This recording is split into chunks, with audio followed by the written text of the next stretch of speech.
नमस्कार, आप देख रहे हैं हेडलाइंस न्यूज। दिन भर की ताज़ा खबरों के लिए अभी सब्सक्राइब करें, साथ में बेल आइकन भी प्रेस कर लें। खबरों में आगे बढ़ने से पहले वीडियो को लाइक जरूर करें और अपने दोस्तों के साथ ज़्यादा से ज़्यादा शेयर करें।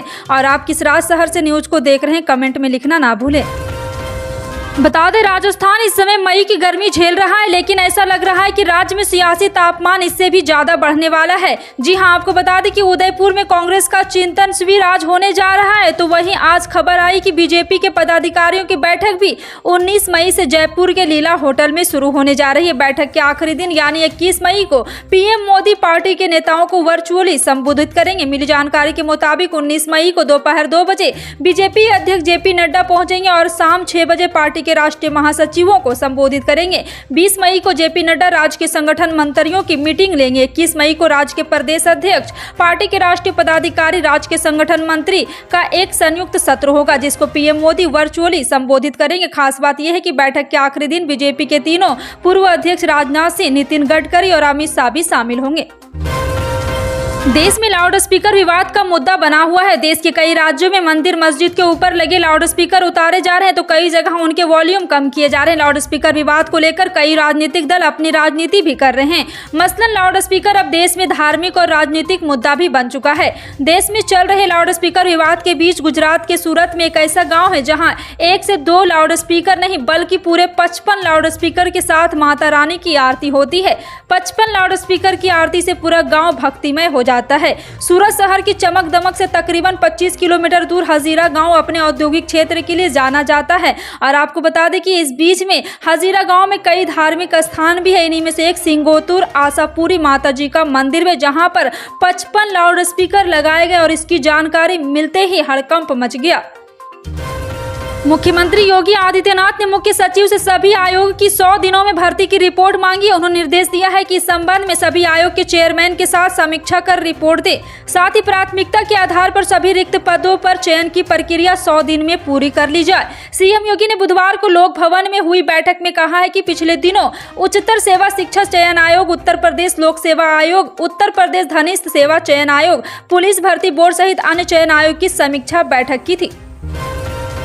15 राज्यों की खाली 57 राज्यसभा सीटों पर चुनाव तारीखों का ऐलान कर दिया गया है। इन सीटों पर अब 10 जून को मतदान होगा। चुनाव आयोग के मुताबिक 21/6/2022 से 1/8/2022 के बीच कई सदस्यों का कार्यकाल पूरा हो रहा है। इसके बाद ये सीटें खाली हो जाएगी। इससे पहले 31 मार्च को 6 राज्यों की 13 राज्यसभा सीटों के लिए चुनाव हुए थे।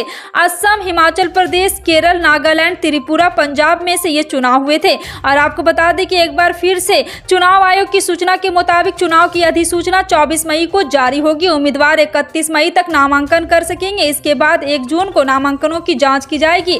उम्मीदवार 3 जून तक अपना नामांकन वापस ले सकेंगे। 10 जून को मतदान होंगे। मतदान सुबह 9 बजे से शाम 4 बजे तक चलेगा। मतदान भी उसी दिन शाम 5 बजे ही हो जाएगी।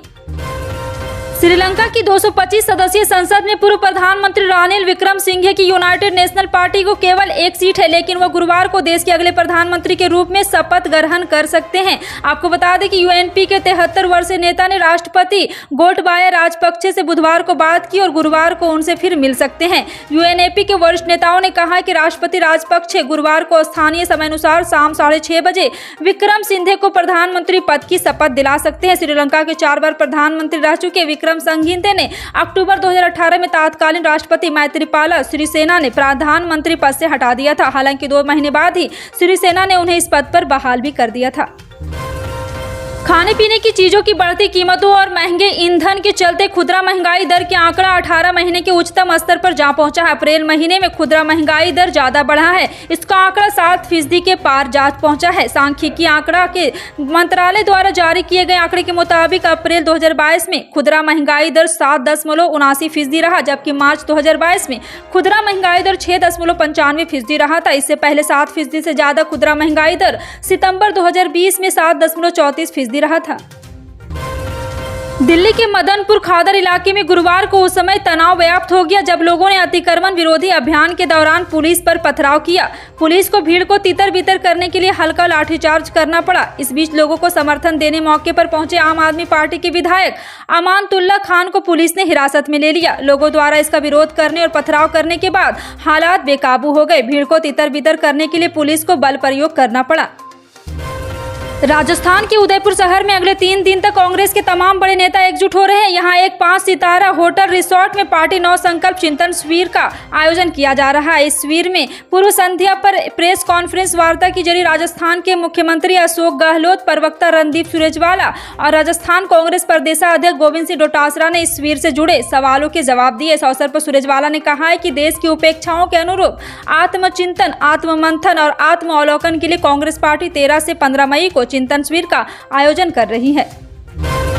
झारखंड में पंचायत चुनाव के पहले चरण में 16,757 सीटों में से 37% से ज्यादा सीटों पर बिना चुनाव कराए ही उम्मीदवार को विजयी घोषित कर दिया गया। निर्वाचन अधिकारी ने बृहस्पतिवार को यह जानकारी दी। उन्होंने कहा है कि 16,757 सीटों में से 37.18% या 6,231 सीटों पर नामांकन वापस लेने और पर्चे खारिज किए जाने के बाद केवल एक प्रत्याशी ही था। पहले चरण में कुल 39,112 उम्मीदवारों के नामांकन दाखिल किया गया था, जिनमें 14,079 ने पंचायत सदस्य के लिए, 1,127 ने मुखिया पद के लिए, 146 ने जिला परिषद सदस्य के लिए नामांकन भरा था।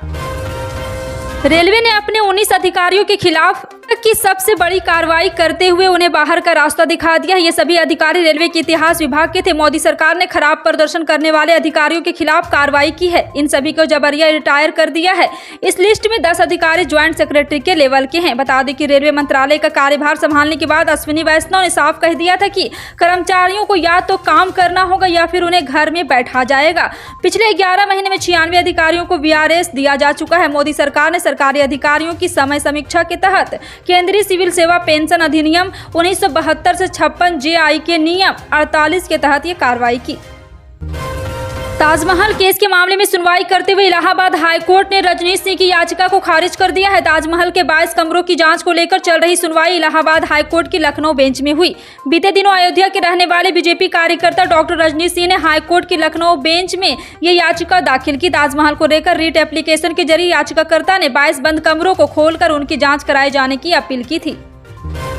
दिल्ली सरकार की ओर से पिछले सप्ताह कैबिनेट मीटिंग में बिजली सब्सिडी का लाभ उठाने वाले उपभोक्ताओं को लेकर अहम फैसला लिया गया था। सरकार ने फैसला लिया था कि अब बिजली उपभोक्ताओं को 400 यूनिट तक की सब्सिडी योजना का लाभ लेना है तो उसके लिए वैकल्पिक माध्यम चूज करना होगा। यानी अब बिजली उपभोक्ता बिजली पर सब्सिडी नहीं चाहते हैं तो उनको छोड़ने के लिए ऑप्शन दिया जाएगा। इस दिशा में उपभोक्ताओं को विकल्प चुनने के लिए निजी बिजली कंपनी डिस्कॉम ऑनलाइन और ऑफलाइन दोनों तरह की व्यवस्था देने की तैयारी में जुट गई है।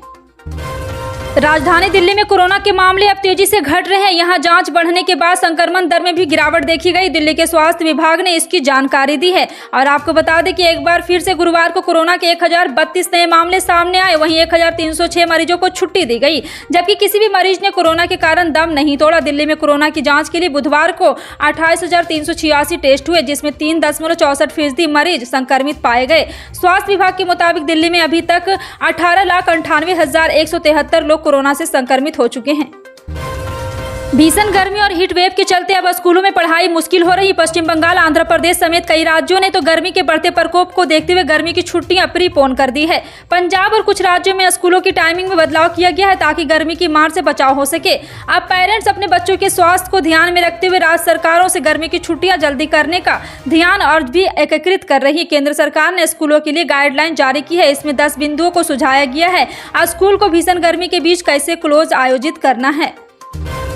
महंगाई के मोर्चे पर आम लोगों के लिए आज भी राहत भरी खबर है। सरकार तेल कंपनियों ने गुरुवार के लिए पेट्रोल डीजल के दाम जारी कर दिए। तेल कंपनियों ने लगातार 36वें दिन आम लोगों को राहत देते हुए पेट्रोल और डीजल के दाम में कोई बदलाव नहीं किया है।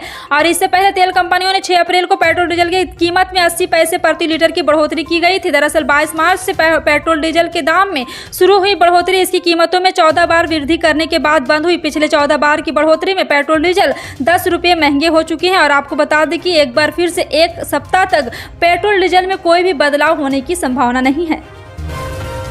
जम्मू कश्मीर के बड़गाम में एक कश्मीरी पंडित की हत्या को लेकर पूर्व मुख्यमंत्री और जम्मू कश्मीर नेशनल कॉन्फ्रेंस के अध्यक्ष फारूक अब्दुल्ला ने मोदी सरकार और जम्मू कश्मीर प्रशासन पर निशाना साधा है। उन्होंने कहा है कि सरकार अल्पसंख्यकों को सुरक्षा देने में पूरी तरह विफल रही है। फारूक अब्दुल्ला ने आज तक के फोन पर बातचीत के दौरान कहा है कि मैं एक कश्मीरी पंडित की हत्या के बारे में सुनकर बहुत दुखी हूँ। यह वारदात दूसरे लोगों में भी डर पैदा करेगी। सरकार विशेष रूप से अल्पसंख्यकों को सुरक्षा प्रदान करने में पूरी तरह विफल है।